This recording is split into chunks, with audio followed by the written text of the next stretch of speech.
एक राज्य में एक राजा रहता था। राजा बहुत ही बुद्धिमान था और बलशाली भी था। राजा सदैव अपनी प्रजा का बहुत अच्छे से ध्यान भी रखता था और उस राज्य की प्रजा भी राजा को बहुत पसंद करती थी। राजा की दो बेटियां थी। राजा अपनी दोनों बेटियों से बहुत प्रेम करते थे। राजा की छोटी बेटी देखने में बहुत सुंदर थी और आकर्षक भी थी। राजा की बड़ी बेटी छोटी बेटी से मुकाबले थोड़ा कम सुंदर थी। राजा की जो छोटी बेटी थी वो ग्यारस माता की पूजा किया करती थी और वह स्वभाव से भी बहुत अच्छी थी। तो सभी लोग जो राजा के थे वह राजा की छोटी बेटी से बहुत प्रेम करते थे और उसकी बहुत प्रशंसा करते थे। सिर्फ प्रजा ही नहीं बल्कि राजा भी अपनी छोटी बेटी को बहुत अधिक प्रेम करते थे। मतलब अपनी बड़ी बेटी से छोटी बेटी को अधिक प्रेम करते थे, जिस कारण से राजा की जो बड़ी बेटी थी उसे अपनी ही छोटी बहन से बहुत नफरत होने लगी। राजा की दोनों बेटियां जब बड़ी हो गई तब एक राजकुमार राजा की बड़ी बेटी के लिए रिश्ता लेकर आया। लेकिन जैसे ही उस राजकुमार की नजर राजा की छोटी बेटी पर पड़ी तो वह राजकुमार राजा की छोटी बेटी पर आकर्षित हो गया और वह उससे पहली ही नजर में प्रेम कर बैठा। और फिर उस राजकुमार ने राजा की बड़ी बेटी के साथ विवाह करने से मना कर दिया और उसने राजा से कहा कि मैं तो आपकी छोटी बेटी से विवाह करना चाहता हूँ। इसके बाद राजा की जो बड़ी बेटी थी यह सब देखकर अपनी छोटी बहन से क्रोधित हो गई और राजा की बड़ी बेटी ने अपनी छोटी बहन को ही अपना सबसे बड़ा दुश्मन मान लिया। और फिर राजा की बड़ी बेटी ने अपनी ही छोटी बहन से बदला लेने का निर्णय ले लिया, जिसके लिए उसने अपनी छोटी बहन को जान से मारने का प्लान बनाया। राजा की बड़ी बेटी ने अपनी छोटी बहन को मारने के लिए सबसे पहले एक लड्डू में जहर मिलाकर अपनी ही छोटी बहन को दे दिया और उस लड्डू खाने के लिए कहा। लेकिन लड्डू खाने के बाद भी छोटी बहन को कुछ नहीं हुआ। बड़ी बहन ये सब देखकर आश्चर्यचकित हो गई, लेकिन बड़ी बहन ने हार नहीं मानी, बल्कि उसने अपनी छोटी बहन को मारने के लिए एक और उपाय सोचा। और फिर उसने जब रात में छोटी बहन अपने कमरे में सो रही थी तब एक मटके में सांप रखकर उसी के कमरे में छोड़ दिया। लेकिन सांप भी छोटी बहन का कुछ नहीं कर पाया। जिसके बाद बड़ी बहन ने अपनी छोटी बहन से कहा कि चलो हम लोग कुएं से पानी भरकर लाते हैं। और इसके लिए वह अपनी छोटी बहन को पानी भरने के बहाने से कुएं के पास ले गई और उसने अपनी छोटी बहन को कुएं में धक्का दे दिया। लेकिन छोटी बहन को तब भी कुछ नहीं हुआ, क्योंकि हर समय ग्यारस माता उसकी रक्षा कर रही थी।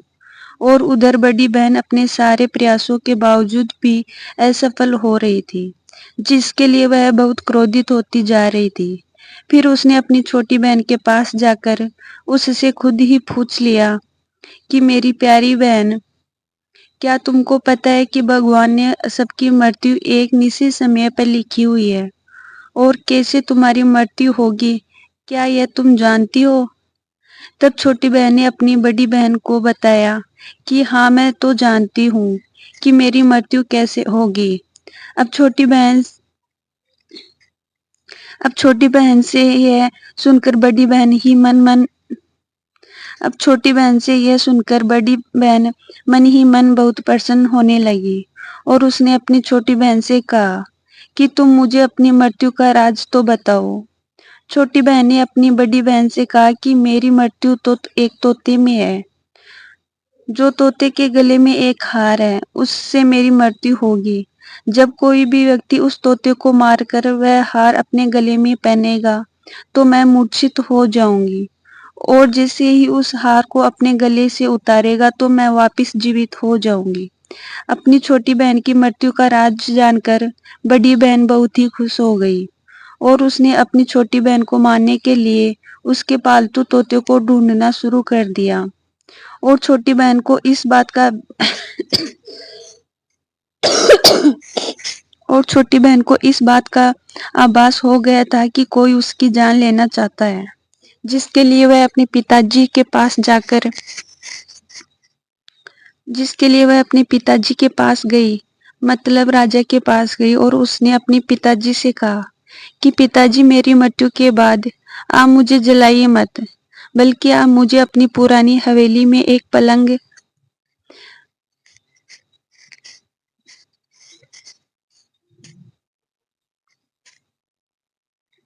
पर लिटाकर छोड़ दीजिए। अपनी छोटी लड़की की यह बात सुनकर राजा बहुत आश्चर्यचकित हो गए। राजा ने अपनी छोटी बेटी से पूछा कि बेटी तुम ये क्या कह रही हो? तब राजा की छोटी बेटी ने बताया कि पिताजी समय किसी के लिए नहीं रुकता। अब क्या हो जाए किसी को कुछ पता नहीं। फिर राजा ने अपनी छोटी बेटी से कहा कि तुम ऐसी बातें क्यों कर रही हो? 2-3 दिन में तुम्हारी विवाह होने वाला है। लेकिन छोटी बेटी ने अपने पिताजी को ऐसा करने पर मजबूर कर दिया और उनसे वचन ले लिया। फिर राजा ने भी अपनी छोटी बेटी को वचन दे दिया और 2-3 दिन के बाद जब शादी का समय आया तब राजकुमार बारात लेकर राजा के घर आया और राजकुमार और राजा की छोटी बेटी का विवाह शुरू होने लगा। जैसे ही राजा की छोटी बेटी राजकुमार के साथ फेरे लेना शुरू करती तो उसकी बड़ी बहन अपनी छोटी बहन के कमरे में जाकर उसके फालतू तोते को पकड़ लेती है और फिर उसको जान से मार देती है। तोते के गले में जो हार था उसको अपने गले में धारण कर लेती है। अब जैसे ही वो बड़ी बहन उस हार को अपने गले में धारण करती है तो उधर छोटी बहन जो कि 3.5 ही फेरे ले पाती है और वह वहीं पर बेहोश होकर गिर जाती है। इसके बाद राजा ने बड़े बड़े वैद्य और हकीमों को बुलाया और अपनी छोटी बेटी का इलाज करने के लिए कहा। राजा की बात सुनकर वैद्य ने छोटी बेटी को जब चेक किया तो राजा को बताया कि आपकी जो बेटी है ना तो वह जीवित है और ना ही वह मरी हुई है।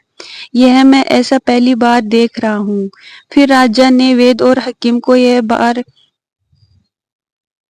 फिर राजा फिर राजा ने वैद्य और हकीम को यह बात बाहर बताने से मना कर दिया और उनको कहा कि अगर तुमने यह बात किसी को भी बाहर बताई तो हम तुम्हें फांसी दे देंगे। फिर राजा ने अपनी छोटी बेटी को पुराने महल में ले जाकर एक पलंग पर लिटा दिया जैसा कि उन्होंने अपनी छोटी बेटी से वचन लिया था और फिर वहां कुछ सैनिकों को तैनात कर दिया। राजा वापस अपने महल को आ गया। तभी राजा की बड़ी बेटी राजा के पास आई और कहने लगी, पिताजी अगर यह शादी संपन्न नहीं हुई तो आपकी तो बड़ी बदनामी होगी। आपकी इज्जत का फिर क्या होगा? तो अगर आप कहे तो मैं आपकी इज्जत बचाने के लिए राजकुमार से शादी करने के लिए तैयार हूँ। इसके बाद राजा ने अपनी बेटी की बात मान ली और राजा ने बड़ी बेटी को छोटी बेटी के कपड़े पहनाकर मंडप में भेज दिया। लेकिन राजकुमार यह जान गया कि यह राजा की छोटी बेटी नहीं है, बल्कि यह तो राजा की बड़ी बेटी है। लेकिन जब राजकुमार ने शादी के लिए मना किया तो सभी लोगों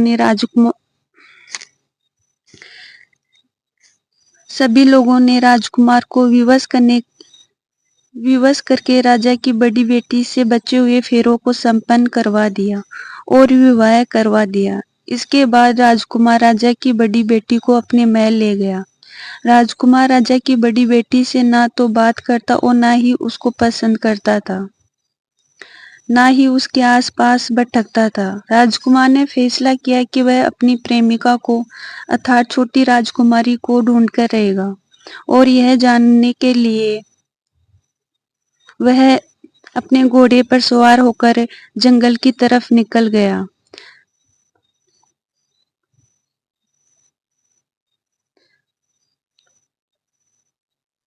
और वह राजा के पुराने महल के पास पहुंच गया, जहां पर उसने कुछ सैनिकों को देखा।